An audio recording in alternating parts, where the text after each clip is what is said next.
UP की योगी सरकार के हाल ही में हलाल सर्टिफाइड प्रोडक्ट्स की बिक्री पर बैन लगाने के ऐलान के बाद से जहां एक तरफ इसको लेकर जगह जगह छापेमारी चल रही है, तो वहीं इस मुद्दे पर सियासत भी तेज हो गई है। हलाल उत्पादों पर उत्तर प्रदेश सरकार के सख्त रुख के बीच राज्य के उप मुख्यमंत्री ब्रजेश पाठक ने कहा कि हमारी सरकार अपराध और भ्रष्टाचार के प्रति जीरो टॉलरेंस रखती है। इस मामले पर भी हमारा रुख एक जैसा है, किसी को भी अवैध काम करने की अनुमति नहीं दी जाएगी। तो वही योगी सरकार के इस फैसले को लेकर समाजवादी पार्टी के संभल से सांसद शफीकुर रहमान बर्क ने तीखी प्रतिक्रिया दी। उन्होंने कहा कि हिंदुस्तान के हालात बिगाड़ने और मुसलमान को परेशान करने के लिए इस तरह की कार्रवाई की जा रही है, लेकिन हम लोग इसको नहीं मानते। यूपी सरकार को एक कमेटी बनानी चाहिए जो ये फैसला करे कि क्या हलाल है और क्या हराम है। सर, हलाल सर्टिफिकेशन मामले में हमारी सरकार की प्रतिबद्धता है कि हम अपराध और भ्रष्टाचार पर जीरो टॉलरेंस करेंगे। इस मामले में भी यही स्टैंड है, किसी को भी अनधिकृत काम करने की इजाजत नहीं है।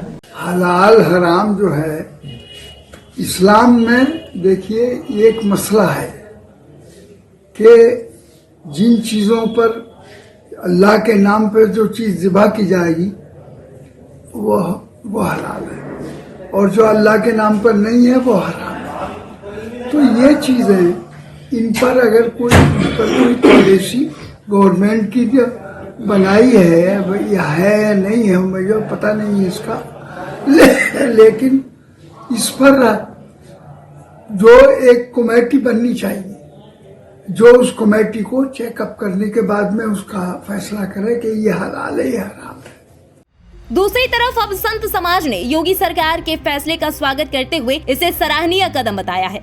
यह एक प्रकार से जो है व्यापार जिहाद है और एक बहुत बड़ा यह इस्लामिक आतंकवादी संगठनों के द्वारा प्रायोजित एक बड़ा षड्यंत्र है, और ये योगी जी ने जो काम किया है यह बहुत ही सराहनीय है। उत्तर प्रदेश के यशस्वी मुख्यमंत्री योगी श्री आदित्यनाथ जी के द्वारा जो हलाल सर्टिफिकेट पर जो है प्रतिबंध लगाया गया, यह राष्ट्रहित में है। और हलाल यह अरबी शब्द है जो इस्लाम के हिसाब से माना जाता है कि हलाल मतलब स्वीकार्य। इसमें यह भी है कि जानवरों को किस तरह से मारा गया है। अगर वो तड़पा के मारा गया है तो हलाल है, अगर तड़पा के नहीं मारा गया है तो उनके हिसाब से वो हराम है। इस पर माननीय मुख्यमंत्री जी निश्चित ही उत्तर प्रदेश के हमारे यशस्वी मुख्यमंत्री जी बधाई के पात्र हैं।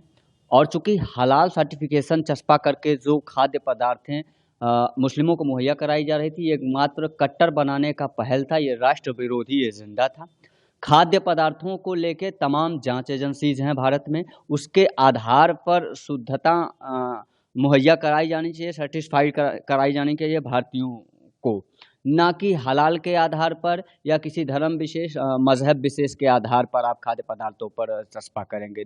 आपको बता दें कि हलाल सर्टिफाइड प्रोडक्ट मामले ने काफी ज्यादा तूल पकड़ ली है और योगी सरकार इस मामले में सख्ती से एक्शन लेते हुए दिखाई दे रही है। हलाल सर्टिफाइड प्रोडक्ट को लेकर लखनऊ, कानपुर, अयोध्या जैसे कई बड़े शहरों में छापा मारा गया है और हलाल लिखा सामान पकड़ा गया है। बताते चले कि भारत में पहली बार 1974 में हलाल सर्टिफिकेशन की शुरुआत हुई। भारत में हलाल सर्टिफिकेशन के लिए कोई सरकारी संस्था नहीं है, कई प्राइवेट कंपनियां और संस्थाएं ऐसे सर्टिफिकेशन को जारी करती हैं। बहरहाल हलाल प्रोडक्ट्स पर लगे बैन के बाद से अब यूपी ही नहीं बल्कि देश के अन्य शहरों में भी इसका असर देखा जाना तय है, क्योंकि हलाल प्रमाणित उत्पादों की बिक्री और आपूर्ति की मामले की जाँच अब उत्तर प्रदेश पुलिस के साथ ही स्पेशल टास्क फोर्स यानी STF भी करेगी। अलग अलग राज्यों में हलाल प्रमाणित उत्पादों की आपूर्ति के साथ साथ प्रतिबंधित आतंकी संगठन PFI, सिमी और वहादत-ए-इस्लामी और अन्य कट्टरपंथी इस्लामिक संगठनों को टेरर फंडिंग की पड़ताल के लिए जांच का दायरा बढ़ाते हुए STF को लगाया गया है। ऐसे में देखना होगा कि आने वाले वक्त में ये मामला और क्या नया मोड़ लेता है। इसी के साथ इस खबर में अभी के लिए बस इतना ही। देश और दुनिया की तमाम बड़ी और लेटेस्ट अपडेट्स के लिए सब्सक्राइब करें इंडिया पब्लिक खबर की YouTube चैनल को और बेल आइकन दबाएं ताकि चैनल से जुड़ी सारी लेटेस्ट अपडेट्स आप तक वक्त से पहुंच पाएं।